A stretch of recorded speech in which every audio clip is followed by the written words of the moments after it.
The last 2 days brought together around 30 experts from various countries, from North America, South America, from Europe, from Asia, to discuss the field of integrated urban transport.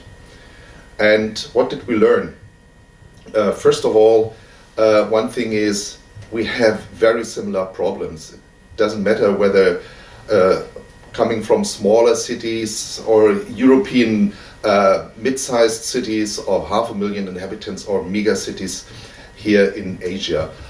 We have similar problems to deal with transport and mobility in a way that our cities are keeping livability, that they're keeping efficiency, and also are still attractive for business activities.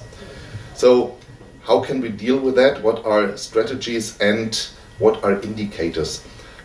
We looked in particular to the question of what's the role of bike sharing and what's the role of light rail systems, and how can we bring it all together, what are indicators and so forth.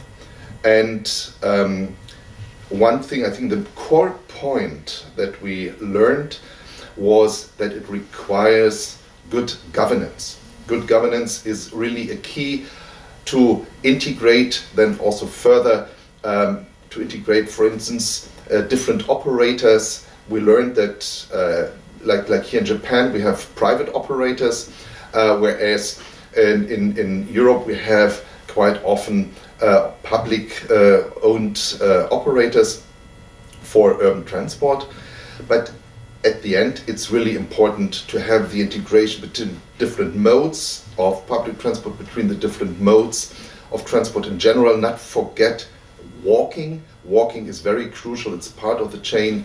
And or in the field of cycling, we learned from the Netherlands that it's really seen as part of the entire door-to-door trip. Doesn't matter whether it's with a private bike that you leave at the station or with a bike-sharing bike. So this kind of integration is really crucial, and also to think about the future.